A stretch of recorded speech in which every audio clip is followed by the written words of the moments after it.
जो समाज हमको आज तक आरक्षण नहीं दिया, समानता नहीं दिया, आदर नहीं दिया, वो हमको स्वर्ग भेज देगा। जूता चप्पल पहनने दिया, खटिया पर नहीं बैठने दिया, उस स्वर्ग में भेजेगा कि धसोर देगा। बैकवर्ड को आज तक समझ में आया। महामना बुद्ध ने कहा है कि परंपरा को तोड़ना ही मुक्ति है। अर्जक संघ में होते हैं, इसमें शोषण विहीन कार्यक्रम है।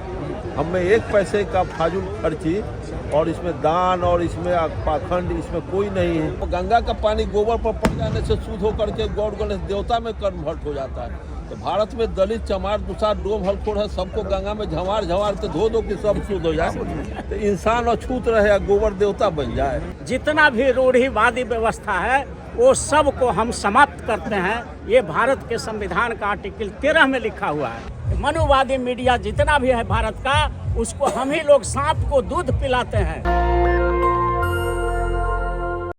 राजधानी पटना में पहली ऐसी विवाह हो रही है जहां पर महापुरुषों के, जो बहुजन समाज के महानायक रहे, उनकी तस्वीर लगाई गई है शादी के हॉलों में।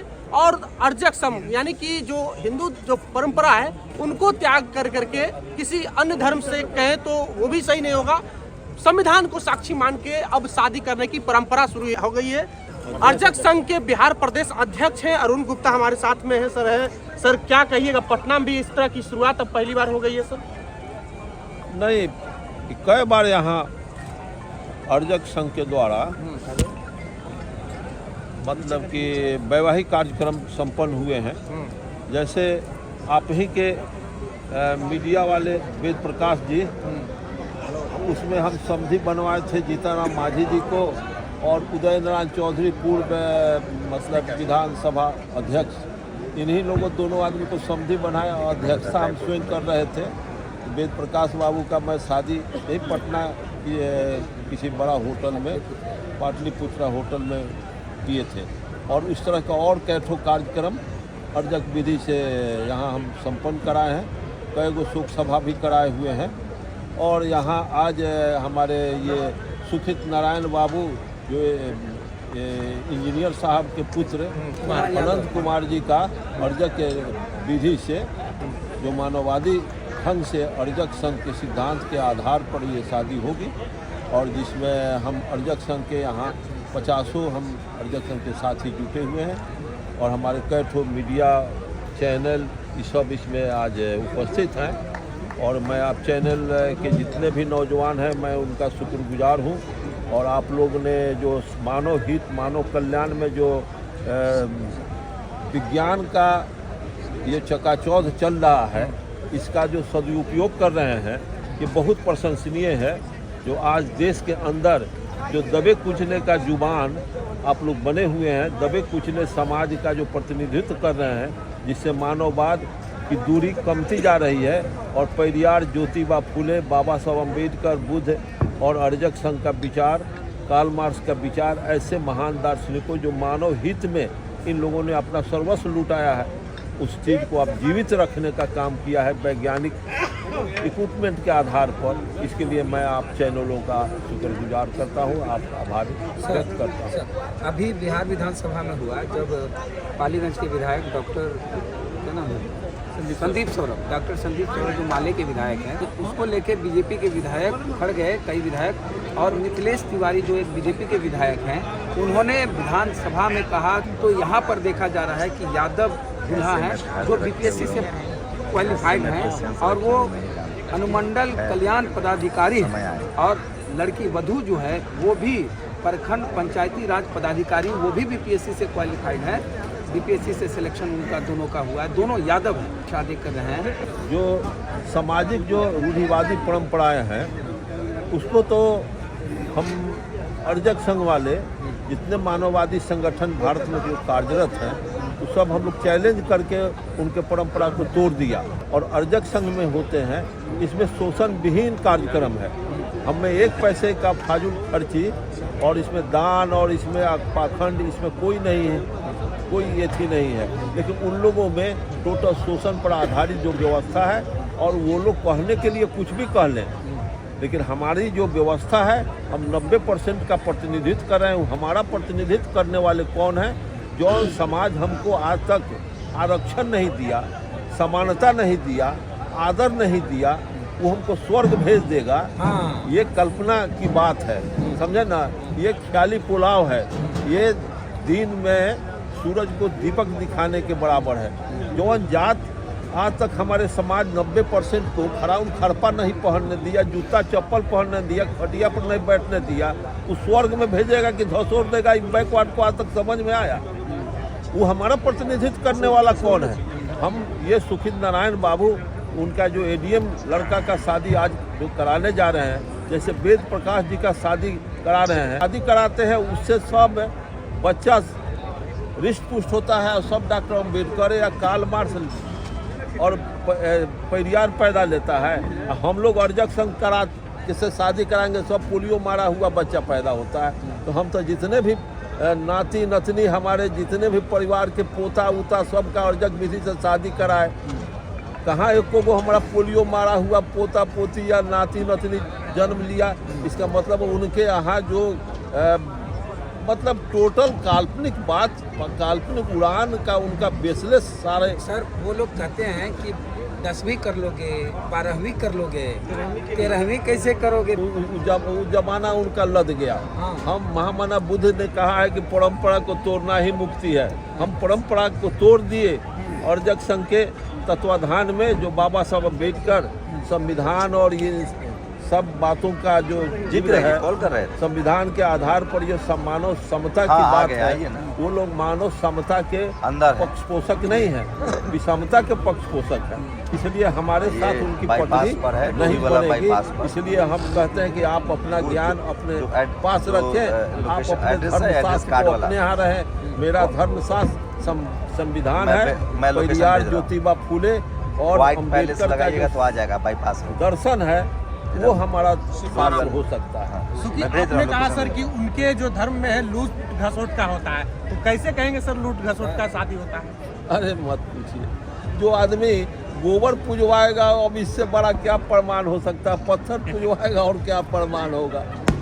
गोबर पूजने में वो लोग कहते हैं कि गोबर पर पानी गंगा का जल छीट दो और वो गौर गणेश देवता में कन्वर्ट कर जाता है।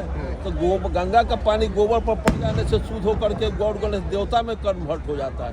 तो भारत में दलित चमार दुसार डोम हलखोर है, सबको गंगा में झमार झमार के धो दो कि सब शुद्ध हो जाए।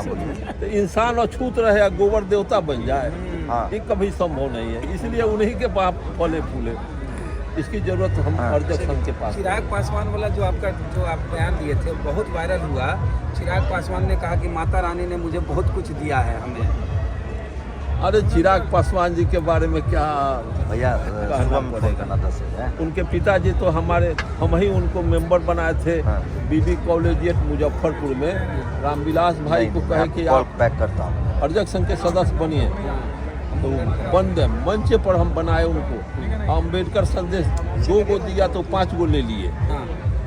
और उसके बाद उनको अपने लड़का के मुंडन करवाए, सब 5 गो ब्राह्मण के गोड़ पूजन किए और दही चिवड़ा खियाए। जो प्रधानमंत्री के कैंडिडेट, केंद्रीय मंत्री का गोड़ धोता हो, उसका स्वाभिमान कितना जगा हुआ है कि गिरा हुआ है, आप समझते हैं। अब बताइए कि इसके लिए रामस्वरूप वर्मा जी को हम लोग बाप रे पूछा था।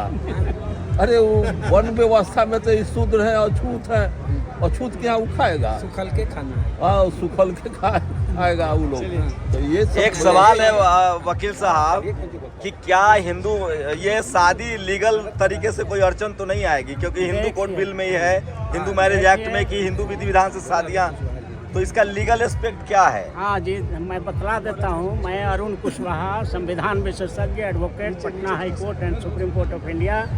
तो भारत के संविधान का एक अनुच्छेद है 13 और 13 में ये साफ साफ लिख दिया गया है कि देश का जितना भी पुराना कानून, इस संविधान के बनने से पहले जितना भी कानून है, जितना भी परंपरा है, जितना भी रूढ़िवादी व्यवस्था है, वो सब को हम समाप्त करते हैं। ये भारत के संविधान का आर्टिकल 13 में लिखा हुआ है। पोषक जो परंपरा था शादी करने का, वो तो भारत के संविधान के लागू होते ही खत्म हो गया। यही संवैधानिक तरीका यही है कि दोनों बालिग हों, लड़का लड़की मैरिज। हाँ, वो रजिस्ट्रार है मैरिज का, वहाँ पर जा कर के अप्लाई करें, दोनों बालिग हैं और अपना स्वेच्छा से वर वधू एक दूसरे को पहचाने, परखें और उसके बाद मैरिज का रजिस्ट्रेशन करावें, तो ये कानूनी शादी हुई ये है। एक सवाल सर, क्या किसी भी विधि से आप शादी कीजिए उसको रजिस्टर्ड कराना मैंडेटरी है? हाँ, रजिस्टर कराना मैंडेटरी है, क्योंकि भविष्य में आपको कोई अड़चन नहीं आए। डाइवोर्स हो रहा है, मारपीट हो रहा है,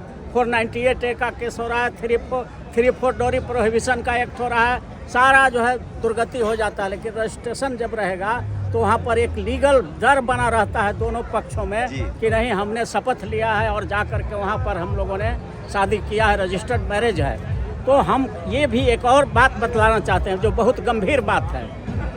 हमारे बहुजन समाज को, बहुजन का मतलब शेड्यूल कास्ट, शेड्यूल ट्राइब, अति पिछड़ा, ओबीसी और माइनॉरिटी, यही 5 बंधन समाज है, जो पचबंधन जिसको हम बोलते रहते हैं।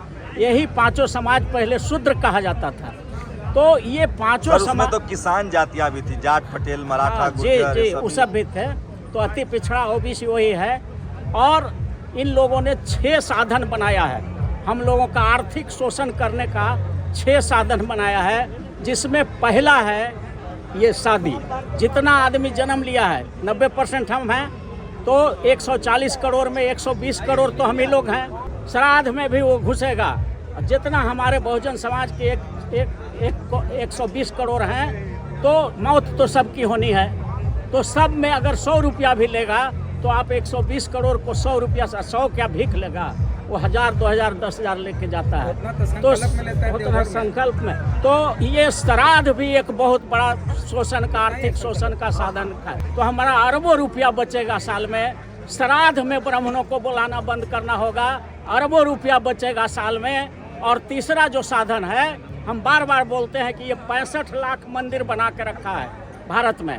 और वो क्या है, मंदिर क्या है, 1 वे ATM है। उसमें पैसा डाल तो बहुजन समाज सकता है, बहुजन समाज पैसा डाल सकता है मंदिरों में। 65 लाख जो ATM है, बहुजन समाज का 120 करोड़ लोग पैसा डाल सकते हैं। लेकिन अगर आप 1 रुपया भी उसमें से निकाल लीजिएगा तो आप पर चोरी और डकैती का केस हो जाएगा। इसलिए वो ATM भी हमारा बंद करना होगा। ब्राह्मणों का जो 65 लाख मंदिरों में जो हम लोग चढ़ावा चढ़ाते हैं, तो हम लोगों 120 करोड़ बहुजनों को आज कसम लेना होगा, आज के इस शादी को देखते हुए, कि जब हमारे यादव समाज के लोगों ने इस तरह से बगावत कर दिया है, तो अब हम लोगों के 120 करोड़ जनता को भी इसी तरह से बगावत करके 65 लाख मंदिरों में चढ़ावा चढ़ाना बंद करना होगा। उस दिन से हमारा अरबों रुपया बचने लगेगा। और चौथा, एक और जान लीजिए, चौथा जो शोषण का साधन है, आर्थिक शोषण का, जिसके चलते हम गरीब हुए हैं, वो है इस देश का न्यायपालिका, सुप्रीम कोर्ट, हाई कोर्ट और जिला न्यायालय। इसमें 95 से 97% वकील और जज उच्च जाति वर्ग के लोग हैं। और आपको पता होना चाहिए कि इस देश में 5.5 करोड़ मामला पेंडिंग है। पूरे भारत में आंकड़ा है करंट, 5.5 करोड़ से भी ज़्यादा केस पेंडिंग है। और एक केस में अगर 100 रुपया भी डेट पर वकील का पैसा जाता है वकील के माध्यम से, तो 99% वकील और जज वही लोग हैं। तो 5.5 करोड़ को अगर 100 रुपया से गुना करिए, तो इतना पैसा वकील के माध्यम से आरक्षण विरोधियों के यहाँ, मनुवादियों के यहाँ हमारा जा रहा है। तो हमने ये भी नारा दिया है कि इसको भी बंद करना होगा। हम लोग कैसे बंद करेंगे, तो उसमें नारा दिया है हमने कि मुकदमा हमारा, वकालत तुम्हारा, नहीं चलेगा, नहीं चलेगा। TRP धड़ाम से गिर जाएगा, विज्ञापन मिलना बंद हो जाएगा। और सारा जो मनुवादी मीडिया जितना भी है भारत का, उसको हम ही लोग सांप को दूध पिलाते हैं। जिस तरह से फॉरवर्ड वकीलों का आपको आप केस देते हैं, तो सांप को दूध पिलाते हैं। आप ही के पैसा से वकील बनता है, कल वो अच्छा वकील बन के जज बन जाता है और आप ही का गर्दन काट देता है। और उसी तरह से ये मीडिया, उसको हम ही लोग टीवी चैनल और मोबाइल पर उसका TRP बढ़ाते हैं और वो हम ही लोग के गर्दन काटने वाला समाचार दिखा देता है। तो इसलिए मीडिया का भी बहिष्कार करें। हमारे लोग 120 करोड़ जो अनुसूचित जाति हैं, जनजाति हैं, अति पिछड़ा हैं, OBC हैं, माइनॉरिटी हैं, ये पचबंधन समाज बनावे। और यही पहले का शूद्र हैं, जिनके गले में हाड़ी बांधा गया था, कमर में झाड़ू बांधा गया था। शंबुक ने अध्ययन कर लिया तो उनका गर्दन काट दिया गया था। एकलव्य ने धनुष चलाना सीख लिया तो उनका अंगूठा काट लिया गया था। तो इतने अत्याचार हम लोगों पर हुए हैं लेकिन अब ये चलने वाला नहीं है। हम लोग सत्ता के चारों पावर हाउस, न्यायपालिका, कार्यपालिका, विधायिका और नेशनल मीडिया, चारों में हम 90% हिस्सेदारी के लिए आवाज उठाएंगे और पूरा नारा देंगे कि जो सुप्रीम कोर्ट, हाई कोर्ट में 90% आरक्षण की बात करेगा, वही अब इस भारत में राज करेगा, वही अब इस भारत में राज करेगा। तो 20 करोड़ जो हमारी जनता है उसके तरफ से आप लोगों को बहुत बहुत बधाई। आपने क्रांतिकारी काम किया है और इसी तरह से बड़ी तेजी से परिवर्तन हो जा रहा है। दस्तक की आपसे गुजारिश है कि अगर इसको बचाना चाहते हैं तो नेशनल दस्तक को सब्सक्राइब करने के लिए रेड कलर के सब्सक्राइब बटन को दबाएं, फिर बेल आइकन की घंटी दबाएं। नेशनल दस्तक को बचाने के लिए बहुत जरूरी है कि हर खबर को शेयर करें, लाइक करें, कमेंट जरूर करें।